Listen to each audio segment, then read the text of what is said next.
السلام علیکم ورحمۃ اللہ وبرکاتہ۔ وعلیکم السلام ورحمۃ اللہ وبرکاتہ۔ کیا حال ہے آپ کا؟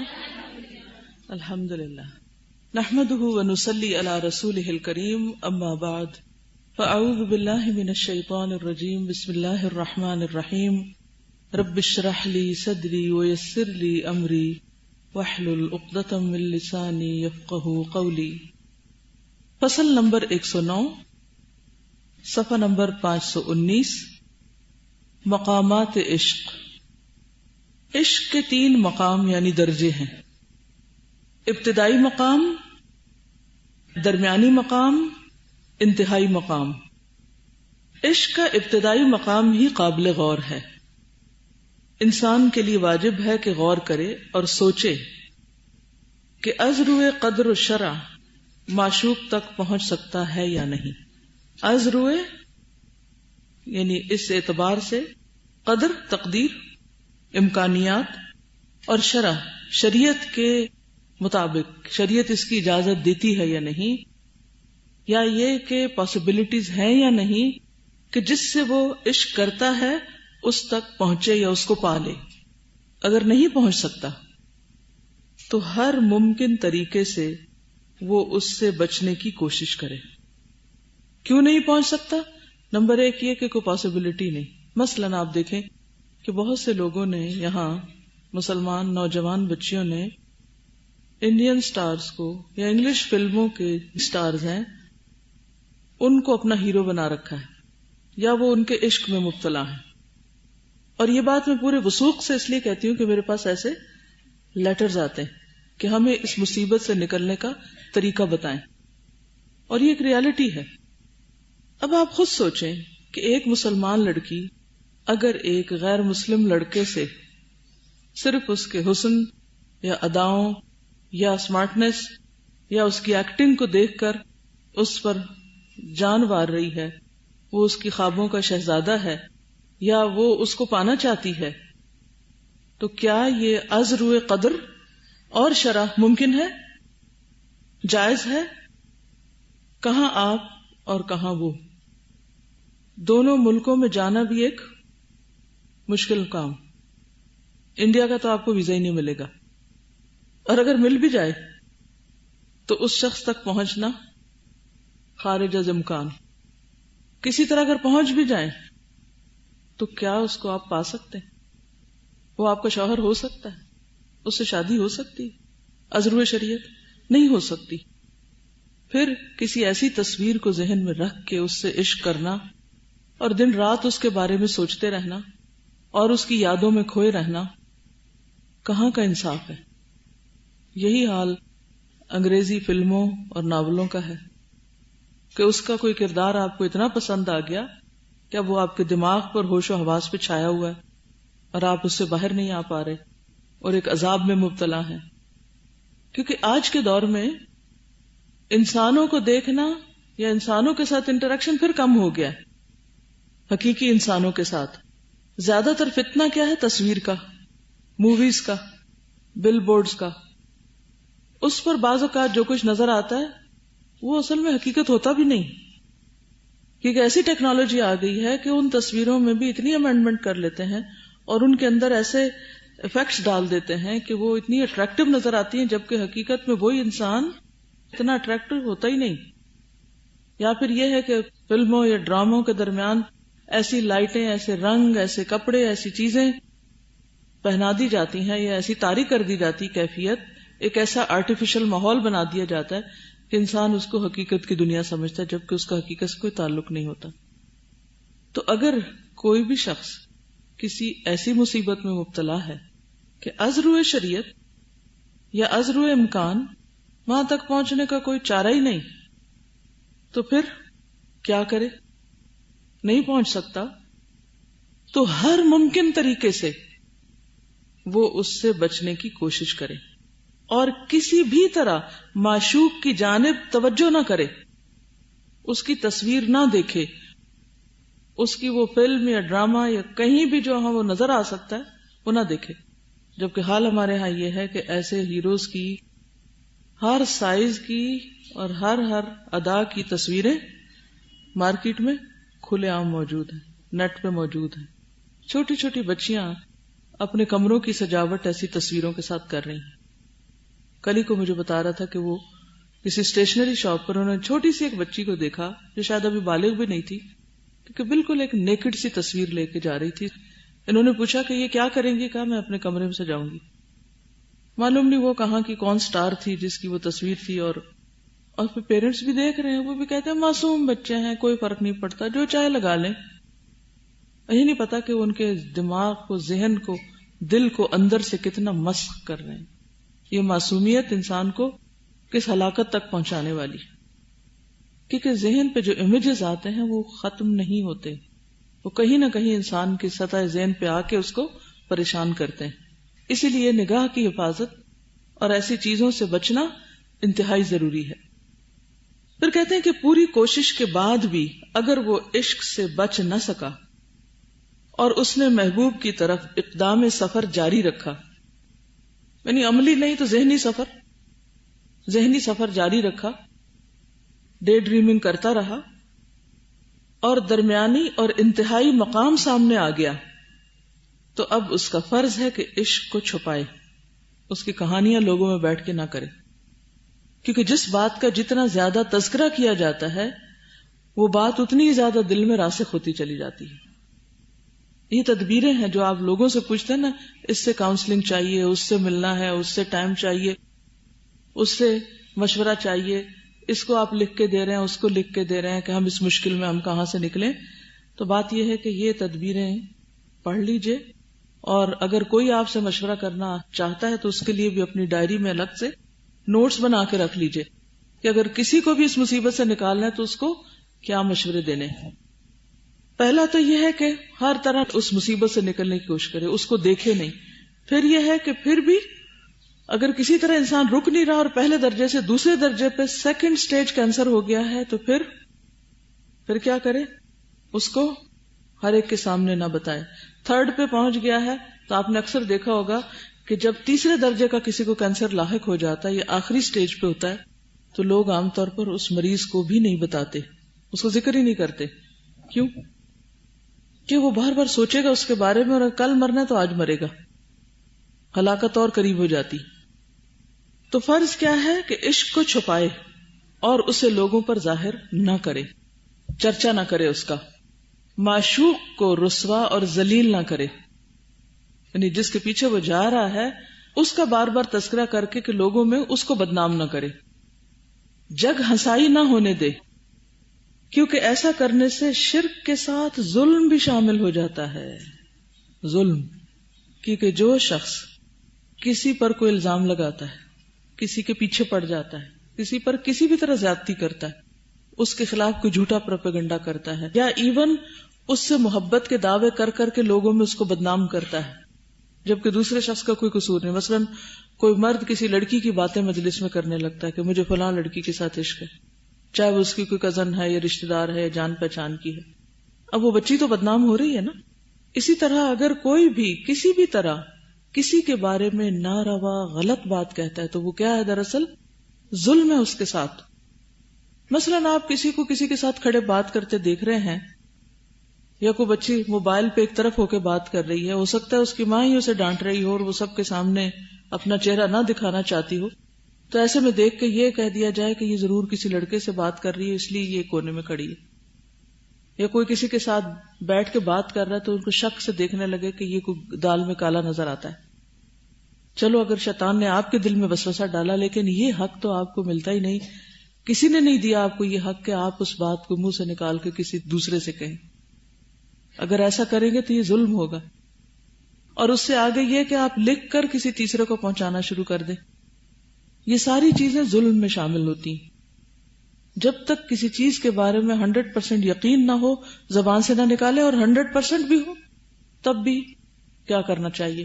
یا تو جس کے اندر برائی ہم دیکھ رہے ہیں اس کو اپنے ہاتھ سے درست کر لیں، جا کے اس کو خود منع کریں، اس کو روکنے کا کوئی طریقہ سوچیں، یا پھر خاموشی اختیار کرے. کیونکہ کوئی اگر کسی کا عیب کھولتا ہے تو اللہ تعالیٰ اس کو رسوا کرتا ہے. تو بہرحال یہاں یہ کہہ رہے ہیں کہ معشوق کا ذکر کہیں نہ کیا جائے، اس کو رسوا نہ کیا جائے، کیونکہ اگر ایسا کیا تو شرک کے ساتھ ظلم بھی ہوگا اس انسان کے ساتھ۔ اس بارے میں جو بھی ظلم ہوگا وہ بڑے سے بڑا ظلم ہوگا، کیونکہ بسا اوقات یہ ظلم معشوق اور اس کے کنبے اور متعلقین کے حق میں مال و دولت کی تباہی اور بربادی سے بڑھ کر ظلم ہوتا ہے۔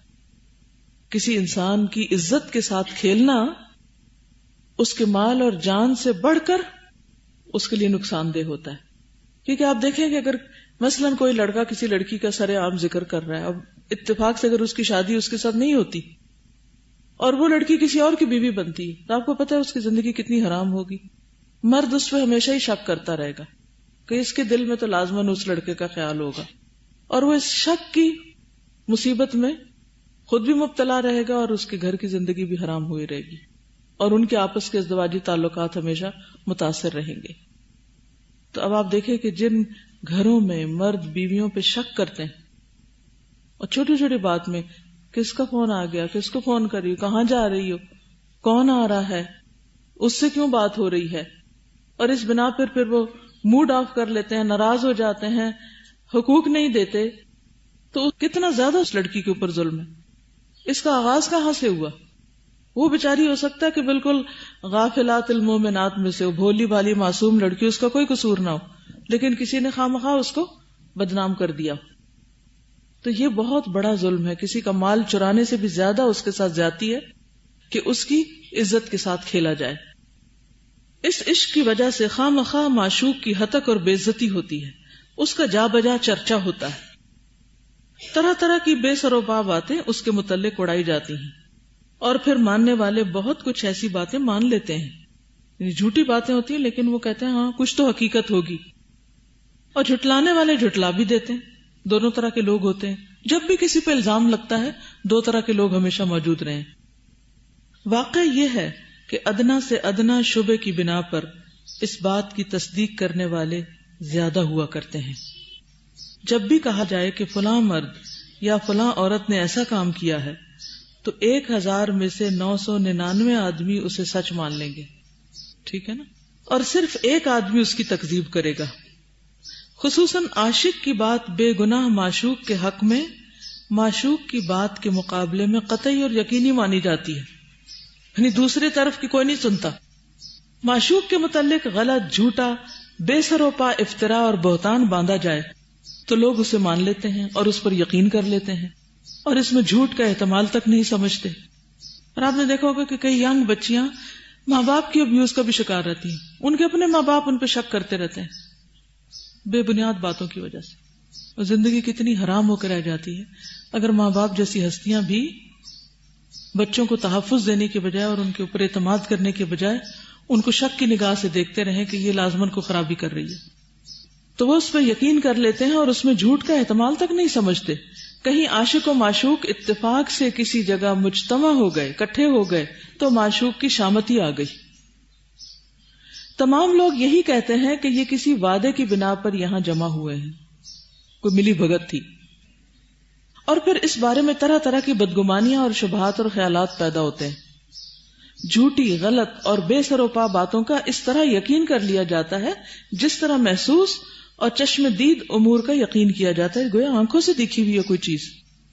یہی وہ چیز تھی جس کی بنا پر حضرت صلی اللہ علیہ وسلم کی زوجہ محترمہ حضرت عائشہ صدیقہ پر اہل عفق نے تہمت لگائی تھی، جس کی صفائی اللہ کی جانب سے کی گئی، اور یہ الزام اس شبے کی بنا پر لگایا گیا تھا کہ صفوان بن معطل تنہا اسلامی فوج کے پیچھے آ رہے تھے، یعنی وہ پیچھے رہے کیوں؟ انہوں نے دور سے حضرت عائشہ صدیقہ کو دیکھا اور فوراً اپنے اونٹ پر سے نیچے اتر گئے، یہ تھا ان پہ الزام۔ آپ کو اس پر بٹھا لیا اور خود اونٹ کی نکیل پکڑ کر آگے چلنے لگے۔ اس پر مردود لوگوں نے الزام کھڑا کر دیا، اللہ اگر آپ کی برات اور صفائی نہ فرماتا، پشت پناہی نہ فرماتا اور تہمت لگانے والوں کی تکذیب نہ فرماتا تو معاملہ کچھ اور ہی بن کر رہ جاتا، حالانکہ اس میں کوئی حقیقت نہ تھی۔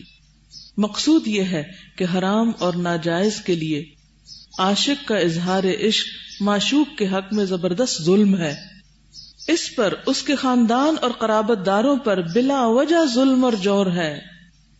اپنا عشق ظاہر کر کے اسے بدگمانیوں کا نشانہ بنایا جاتا ہے، کیونکہ لوگ کہتے ہیں تالی ایک ہاتھ سے نہیں بجتی، ادھر سے ضرور کوئی شے ملی ہوگی نا، تبھی یہ شخص اتنا زیادہ عشق کا اظہار کر رہا ہے، اور لوگوں کی بدگمانیوں کی تصدیق کی جاتی ہے۔ وہ معشوق کو اپنی طرف مائل کرنے کی غرض سے کسی کو واسطہ اور ذریعہ بناتا ہے تو یہ ظلم بالائے ظلم ہے، یعنی جب وہ دیکھتا ہے کہ معشوق اس کی طرف مائل نہیں ہو رہا تو وہ پھر کیا کرتا ہے، اوروں کا سہارا لیتا ہے، ان کو ساتھ ملاتا ہے، کمپین چلاتا ہے، اور اس طرح بات دوسروں تک پہنچتی ہے، وہ اس میں انوالو ہو جاتے ہیں، اور پھر ظلم بالائے ظلم، ظلم پہ ظلم، اس سے بے گناہ معشوق کی خواہ مخواہ تشہیر اور رسوائی ہوتی ہے۔ جو درمیانی واسطہ اور ذریعہ ہے وہ دیوس بنتا ہے، دیوس بے غیرت۔ حضرت صلی اللہ علیہ وسلم نے رشوت ستانی اور رشوت دہی کے درمیانی واسطے پہ لعنت بھیجی ہے، یعنی لینے دینے والا یا بیچ میں جو دلالی کر رہا ہو۔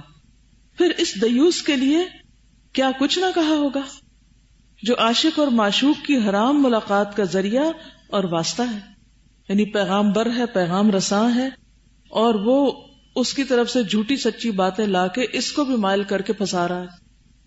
ایسے کیسز ہوتے ہیں نا معاشرے میں کہ معصوم بھولی بھالی لڑکیاں جو گھروں میں بیٹھی ہیں، جنہیں کسی بات کی خبر نہیں، ان کو کوئی تیسرا آ کے کہتا ہے تمہیں پتا فلاں لڑکا تمہیں بہت چاہتا ہے، وہ تو تمہارا نام لے کے جیتا ہے اور وہ تو تم پہ مرتا ہے، اور پھر وہ اس کی طرف سے کوئی نامہ بری یا کوئی بھی پیغام، اور پھر بے وجہ ایک بھولی بھالی لڑکی جو ہے وہ ایک مصیبت میں گرفتار ہو جاتی ہے۔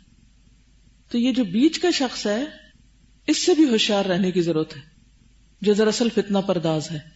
اس صورت میں عاشق خود تو معشوق پر ظلم کرتا ہی ہے، اس کے ساتھ دوسروں سے بھی اس پر ظلم کرا رہا ہے، اوروں کو بھی پیچھے لگا دیا۔ اپنی ناپاک غرض پوری کرنے کے لیے معشوق کی جان و مال اور آبرو عزت پر خود ظلم کرتا ہے، دوسروں سے بھی ظلم کراتا ہے۔ یہ جو بعضوں کے لڑکیوں کو بھگا لیا جاتا ہے تو اس میں کئی لوگ انوالو ہوتے ہیں۔ دلالی کا لفظ آپ نے سنا ہوگا، دلال کون ہوتے ہیں؟ کون ہوتا ہے دلال؟ مڈل مین، بزنس میں جیسے مڈل مین ہوتا ہے نا، ایسے ہی دلال ہوتا ہے۔ اب مثلا جو فحاشی کے اڈے ہوتے ہیں تو بہت سی معصوم لڑکیاں انجانے میں وہاں پہنچ کے مصیبت کا شکار ہو جاتی۔ ان لڑکیوں کو وہاں تک لے جانے والے کچھ اور لوگ ہوتے ہیں جو ان کو فریب دے کے وہاں تک پہنچاتے ہیں، کبھی مال کا، کبھی چاہت کا، کبھی توجہ کا، اور خصوصاً وہ لڑکیاں کہ جن کو گھر سے تھوڑی ڈانٹ ڈپٹ ہوتی ہے یا ان پہ سختی ہوتی ہے یا توجہ پوری نہیں ملتی یا محبت نہیں ملتی، تو وہ محبت کی پیاسی بھوکی باہر نکلتی ہیں، ایسے دلال مل جاتے ہیں، ایسی عورتیں بھی ہوتی ہیں، بعض مرد بھی ہوتے ہیں، وہ ان کو جال میں پھنسا کے ایسی جگہوں پر لے جاتے ہیں، ریڈ ایریاز میں، اور وہ ساری عمر کے لیے ایک مصیبت کا شکار ہو جاتی ہیں۔ بسا اوقات اس کی یہ غرض اس وقت پوری ہوتی ہے جب اس آدمی کو قتل کر دیا جائے جو اس کی غرض میں حارج اور حائل ہے۔ مثلا جو رکاوٹ بنتا ہے پھر اس کو کسی تھرڈ پرسن سے مروا بھی دیا جاتا ہے، مثلا بھائی اگر رکاوٹ بن رہا ہے یا کوئی اور رکاوٹ بن رہا ہے۔ افسوس ہے کہ عشق نے دنیا میں ہزاروں لاکھوں خون کرا دیے، بلکہ کہا جاتا ہے کہ حابیل اور قابیل کے بیچ میں بھی جو چپلش ہوئی تھی وہ لڑکی کی وجہ سے ہوئی تھی۔ افسوس ہے کہ عشق نے دنیا میں ہزاروں لاکھوں خون کرا دیے، کسی نے اپنے شوہر کو قتل کر دیا کیونکہ وہ رکاوٹ تھا عاشق تک پہنچنے کی راہ میں، کسی نے اپنے سید اور آقا کو قتل کر دیا کیونکہ وہ رکاوٹ تھا۔ یہ خون بلا قصاص اور بغیر دیت اور خون بہا کے اڑ گئے۔ کتنی ہی عورتیں اپنے شوہروں کے خلاف اور کتنے ہی غلام اور باندیاں اپنے آقاؤں کے خلاف خبیث بن کر رہ گئے، یعنی ان کی وفاداری چھین لی گئی۔ حضرت صلی اللہ علیہ وسلم نے ان باتوں سے منع فرمایا ہے اور ایسا کرنے والوں پر لعنت بھیجی ہے۔ اس قسم کے لوگوں سے اپنے آپ کو بری و بیزار اور اس گناہ کو اکبر الکبائر فرمایا ہے۔ اس امر کی یعنی اس کام کی ممانعت فرما دی ہے کہ اپنے بھائی کے پیغام پر دوسرا پیغام نہ بھیجے، یعنی اگر کسی ایک نے رشتہ بھیجا ہوا ہے تو دوسرا نہ بھیجے۔ ایک بھائی جب کسی چیز کا نرخ اور بھاؤ ٹھہرا رہا ہو تو اس پر گر کر نرخ بھاؤ اور قیمت نہ بڑھائے۔ کوئی چیز کو خرید رہا ہے، اسے پتا چلا کہ اچھا فلاں خرید رہا تو کہ چلو ہم اتنی قیمت دیتے ہیں، اور پہلے کا سودا خراب کر دیا۔ اگر پتہ نہ ہو تو اور بات ہے، لیکن اگر پتہ چل جائے تو پھر یہ غلط ہے۔ ایک بھائی جب کسی چیز کا نرخ اور بھاؤ ٹھہرا رہا ہو تو اس پر گر کر نرخ بھاؤ اور قیمت نہ بڑھائے۔ بتائیے اس آدمی کا کیا حال ہوگا جو کسی عورت کو اس کے شوہر کے خلاف اور باندی کو سید و آقا کے خلاف ورغلائے۔ اگر کوئی مرد کسی لڑکی کو اس طرح پھانس رہا ہے کہ اسے اس کے شوہر کے خلاف کر کے اس سے طلاق دلوا کے خود شادی کرنا چاہتا ہے تو اس سے گری ہوئی حرکت کچھ اور نہ ہوگی۔ آپ کو معلوم ہے کہ بنی اسرائیل کے زوال کے دور میں یہ برائی ان میں آ گئی تھی، اور اس کے لیے وہ جادو کا سہارا لیتے تھے جس کا ذکر قرآن پاک میں آیا ہے۔ وَمَا كَفَرَ سُلَيْمَانُ وَلَكِنَّ الشَّيَاطِينَ كَفَرُوا يُعَلِّمُونَ النَّاسَ السِّحْرَ وَمَا أُنزِلَ عَلَى الْمَلَكَيْنِ بِبَابِلَ هَارُوتَ وَمَارُوتَ وَمَا يُعَلِّمَانِ مِنْ أَحَدٍ حَتَّى يَقُولَا إِنَّمَا نَحْنُ فِتْنَةٌ فَلَا تَكْفُرْ فَيَتَعَلَّمُونَ مِنْهُمَا مَا يُفَرِّقُونَ بِهِ بَيْنَ الْمَرْءِ وَزَوْجِهِ۔ وہ کیا سیکھتے تھے؟ جس سے شوہر بیوی کے درمیان جدائی ڈالی جائے۔ وَمَا هُمْ بِضَارِّينَ بِهِ مِنْ أَحَدٍ إِلَّا بِإِذْنِ اللَّهِ وَيَتَعَلَّمُونَ مَا يَضُرُّهُمْ وَلَا يَنْفَعُهُمْ وَلَقَدْ عَلِمُوا، انہیں پتہ بھی تھا، جانتے بھی تھے، لَمَنِ اشْتَرَاهُ مَا لَهُ فِي الْآخِرَةِ مِنْ خَلَاقٍ، انہیں پتہ تھا آخرت برباد ہو جائے گی ایسا کرنے سے، اس کے باوجود باز نہ آتے۔ وَلَبِئْسَ مَا شَرَوْا بِهِ أَنفُسَهُمْ لَوْ كَانُوا يَعْلَمُونَ۔ صورتوں کے عاشق، اس سے آپ کو اندازہ ہو رہا ہوگا کہ اسلام کیوں کہتا ہے کہ عورت اپنی حفاظت خود کرے، حجاب کا حکم کیوں ہے، تاکہ وہ کسی کی نظر کا نشانہ ہی نہ بنے، کسی کو فتنے میں مبتلا ہی نہ کرے کہ کوئی اور اس پہ مر مٹے اور اس وجہ سے اس کا گھر خراب ہو۔ صورتوں کے عاشق اور حسن پرست لوگ اور ان کے معاون و مددگار جو اس جرم کو جرم نہیں سمجھتے وہ دیوس ہیں، بغیرت ہیں، کیونکہ معشوقہ کے وصل سے عاشق اس کے شوہر کا، یعنی جس سے وہ محبت کرتے ہیں، اگر کوئی کسی شادی شدہ عورت سے کوئی مرد محبت کرتا ہے اور وہ اسے پانے کی کوشش میں ہے تو کس کا نقصان ہے؟ اس کے شوہر کا، اور باندی کے آقا کا شریک بن جاتا ہے۔ اسی لیے زانیہ کو، مشرکہ کو اور زانن اور مشرک کو ایک جیسا کہا گیا ہے۔ یہ دیوسی ہے اور دوسرے پر ظلم اور زیادتی ہے۔ یہ ایسا جرم ہے جو زنا سے کسی حال میں کم نہیں، زنا سے بڑھا ہوا نہیں تو اس سے کم بھی نہیں۔ یہ حق کے غیر ہے جو زنا سے توبہ کرنے پر بھی معاف نہیں ہو سکتا۔ وہ کیوں؟ بندوں کا حق تو بندے ہی معاف کریں گے تو معاف ہوگا، تو اس لیے کسی کو ستانا اور کسی کی عزت لوٹنا کوئی معمولی کھیل نہیں ہے، بہت ہی احتیاط کی ضرورت ہے۔ توبہ سے اللہ کا حق ساقط ہو سکتا ہے، بندے کا حق ساقط نہیں ہو سکتا۔ بندے کا حق اور بندے کا مطالبہ قیامت تک باقی رہے گا۔ بیٹے کو اس کے باپ کے خلاف ورغلایا جائے جو دنیا میں سب سے زیادہ اسے عزیز ہے، اس کے جگر کا ٹکڑا ہے، تو یہ باپ پر انتہائی ظلم ہے۔ اور آپ کو پتا ہے بعض مائیں یہ ظلم کر رہی ہوتی ہیں کہ بچوں کو باپ کے خلاف ورغلا رہی ہوتی ہیں، یا باپ بچوں کو ماں کے خلاف کر رہے ہوتے ہیں، حالانکہ اللہ نے بچے کے اوپر ماں اور باپ دونوں کا حق رکھا ہے، وہ دونوں کا ادب کرے۔ وہ دونوں آپس میں لڑتے ہیں، وہ ایک دوسرے پہ ظلم کرتے تو وہ ان کا معاملہ ہے۔ بچے اس بنا پر ایک دوسرے کی سائیڈ لے کر دوسرے کو برا بھلا نہیں کہہ سکتے یا ان کے ساتھ بدتمیزی اور بد اخلاقی نہیں برت سکتے۔ تو باپ کے دل میں بھی بہت زیادہ محبت ہوتی ہے اپنی اولاد کی، لیکن اگر کوئی تھرڈ پرسن کوئی بھی ہو، اے بی سی، چاہے وہ اس کے بہن بھائی ہوں، چاہے اس کی اپنی بیوی ہو، کوئی بھی ہو، اگر کوئی بھی کسی اتنے قریبی خونی رشتے کے اندر رکھنے ڈالتا ہے اور ان کو ایک دوسرے سے بدگمان کرتا ہے اور ایک دوسرے سے دور کرتا ہے اور ایک دوسرے سے چرا کے لے جاتا ہے، بعض عورتیں بچے بھگا کے لے جاتی ہیں اور بعض مرد یہ ظلم کرتے ہیں کہ وہ ماں سے اس کے جگر کے ٹکڑے چھین لیتے ہیں، چھوٹی چھوٹی باتوں پہ آپس میں لڑتے اور پھر وہ بچے بھگا کے لے جاتے، ساری زندگی منہ نہیں دیکھنے دیتے۔ اس طرح کے بھی کئی ظلم ہوتے ہیں جو اگرچہ سے ذرا ہٹ کے معاملہ ہے لیکن یہ بھی ظلم ہے۔ ٹھیک ہے آپ کی کسی کے ساتھ نہیں بن رہی، لیکن جو بچہ ہے وہ تو دونوں کا ہے اور دونوں کا حق ہے کہ وہ اپنے بچے کو دیکھیں اور اپنی آنکھیں ٹھنڈی کریں۔ تو اس طرح کے سارے ظلم سے اچھی طرح آگاہی ہونی چاہیے تاکہ انسان اس سے بچ سکے. اسی طرح بعض اوقات شادی کے بعد شوہر بیوی کو ماں باپ سے دور کر دیتے ہیں یا ماں باپ کے خلاف باتیں اس کو سجاتے ہیں.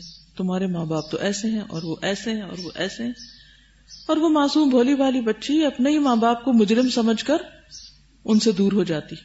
اسی طرح بعض عورتیں بھی شوہر کو کیا کرتی ہیں, ماں باپ سے بدگمان کر دیتی. کئی مردوں کی حالت زار ہوتی, وہ بیوی کے پاس بیٹھتے ہیں تو وہ اس کا دماغ خراب کرتی, ماں کے پاس بیٹھتے ہیں تو وہ دماغ خراب کرتی. وہ دونوں طرف سے سینڈوچ بن جاتے ہیں. ماں کے پاس بیٹھتے ہی انہیں بیوی کے خلاف باتیں سننی پڑتی ہیں, اور بیوی کے پاس بیٹھتے ہی ماں کے خلاف غیبت سننی پڑتی. کتنا قابل رحم ہے ایسا شخص, اور یہ ظلم عورتیں ڈھا رہی ہوتی ہیں دونوں طرف سے. تو ان رشتوں کو کاٹنا, اب آپ دیکھیں شوہر اور بیوی کے درمیان رکھنا ڈالنا, چاہے ماں ہی ڈلوا رہی ہو, یہ بھی ظلم ہے بے صبری کی وجہ سے. اور اسی طرح ماں اور بیٹے کے درمیان تعلقات ختم کرانا, چاہے وہ بیوی کرا رہی ہے, یہ بھی ظلم ہے. تو جو یہ ظلم ڈھائے گا وہ قیامت کے دن بدلہ پائے گا. اس لیے چھوٹی چھوٹی باتوں پر آپے سے باہر ہو کر ان رشتوں کے بارے میں ناروا باتیں کرنا اور بے صبری کا مظاہرہ کرنا, یہ دنیا میں بھی رحمتوں اور برکتوں کو چھین لیتا ہے اور آخرت کے اعتبار سے بھی بہت ہی نقصان دہ ہے. اپنی محبوبہ کو اس کے شوہر کے خلاف ورغلایا جائے. مثلا کوئی لڑکی کسی آفس میں کام کرتی ہے, شادی شدہ, بچہ بھی ہے اس کا, اسی آفس میں ایک اور لڑکا ہے, اسے وہ لڑکی پسند آ جاتی جو آلریڈی میرڈ ہے, بچوں والی. اب وہ آہستہ آہستہ آہستہ اس کو ایسی باتیں کرتا ہے کہ جس سے وہ اپنے شوہر سے بدظن ہو جاتی, اور وہ اس کو اپنے شوہر سے کمپیئر کرنے لگتی کہ میرا شوہر تو میری طرف کوئی توجہ ہی نہیں دیتا, اور یہ شخص ایسا ہے کہ جو واقعی آئیڈیل ہے میرا, جو مجھے ملنے سے رہ گیا. حالانکہ وہ ہوتا صرف ایک دھوکہ ہے, کیونکہ وہاں کوئی ذمہ داریاں نہیں, فرائض نہیں. اس نے کسی بجلی کا بل پے نہیں کرنا کہ اس کی جان پہ بنی ہوئی ہو کہ اس نے ایکسٹرا آور لگانے ہیں, کام کرنا ہے تاکہ گھر کا چولہا جلتا رہے. یہاں تو صرف باتیں ہیں, نہ تو صرف خوشنما باغ دکھائے جا رہے ہیں. اور دوسری طرف ایک ذمہ دار شوہر ہے جس نے ماں باپ کا بھی بوجھ بعض اوقات اٹھایا ہوا ہے, اور بیوی کا بھی اور بچوں کا بھی اٹھایا ہوا ہے, اور ڈبل شفٹ کام کر رہا ہے. تو ایسی عورتیں اگر صبر کا مظاہرہ نہیں کرتی اور کسی بھی بہکانے والے کے بہکاوے میں آ کر اپنا گھر برباد کر لیتی, تو اس سے بڑا جرم کیا ہوگا. یہ اس نسل پر بھی زیادتی ہے اور اس مرد پر بھی جو آپ کی خاطر دن رات کمائی کر رہا ہے اور محنت کر رہا ہے.